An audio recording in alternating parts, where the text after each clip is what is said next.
Assalamualaikum warahmatullahi wabarakatuh. Halo semuanya, perkenalkan nama saya Muhammad Javan Maheswara. Dalam video singkat ini, saya ingin membagikan pandangan dan analisis pribadi saya mengenai wacana yang kembali mencuat, yaitu amandemen kelima terhadap Undang-Undang Dasar 1945.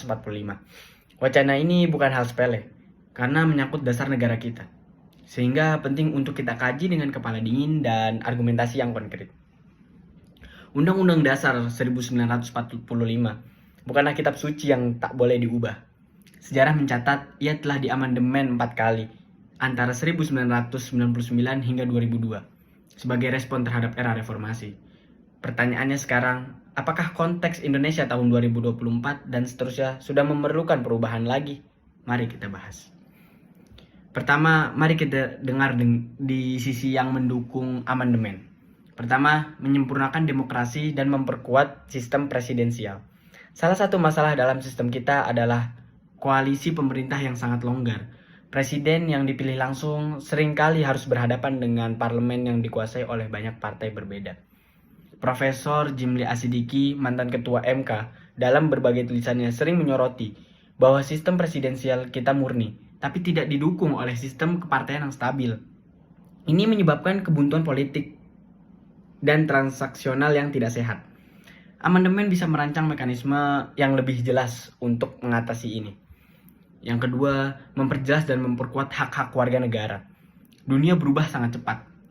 Undang-undang kita perlu mengakomodasi tantangan baru.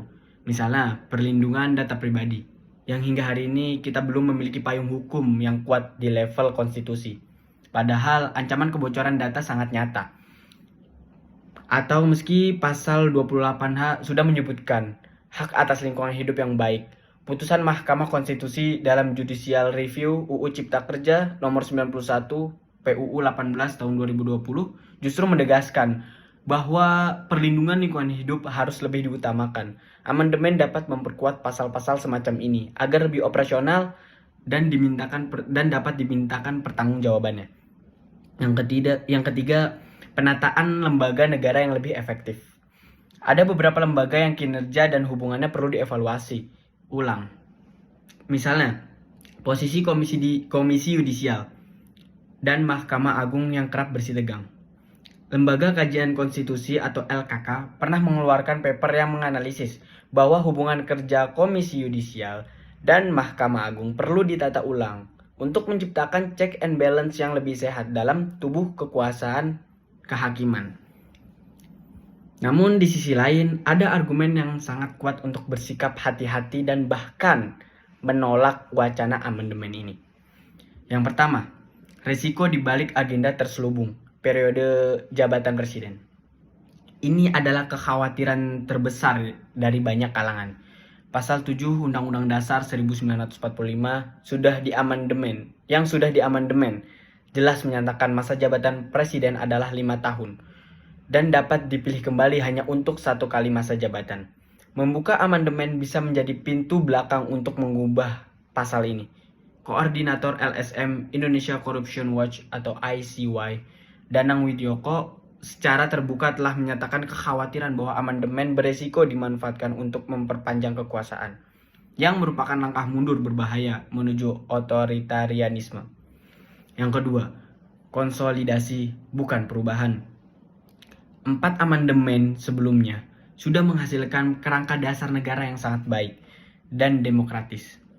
Masalahnya bukan pada teks konstitusinya, tetapi pada implementasi dan penegakan hukumnya. Korupsi masih merajalela. Data laporan Indeks Persepsi Korupsi Transparency International 2023 menempatkan bahwa Indonesia di peringkat 115, stagnan dalam beberapa tahun terakhir. Alih-alih menghabiskan energi politik untuk mengubah UUD lebih baik, kita fokus pada konsolidasi demokrasi dengan menegakkan hukum yang sudah ada. Yang ketiga, proses yang beresiko dan dapat memecah belah. Amandemen UUD adalah proses politik berisiko tinggi. Ia bisa memicu perdebatan yang sangat sengit dan polarisasi. Peneliti Pusat Studi Hukum dan Kebijakan atau PSHK, Bivitri Susanti mengatakan dalam berbagai analisisnya mengingatkan bahwa membuka amandemen di tengah iklim politik yang tidak ideal justru beresiko merusak konsensus dasar hasil reformasi yang sudah ada. Di tengah tantangan yang ada, apakah kita perlu menambah beban dengan proses yang berpotensi memecah belah ini? Jadi kesimpulannya, wacana amandemen Undang-Undang Dasar 1945 ibarat dua sisi mata uang. Di satu sisi, ia menawarkan penyempurnaan untuk menjawab tantangan zaman dengan dukungan argumen para ahli seperti Jimli Asidiki.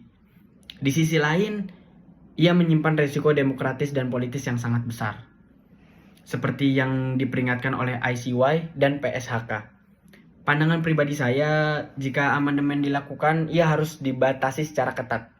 Hanya isu-isu yang benar-benar mendesak dan tidak mengandung agenda terselubung yang boleh dibahas. Prosesnya harus transparan dan melibatkan publik.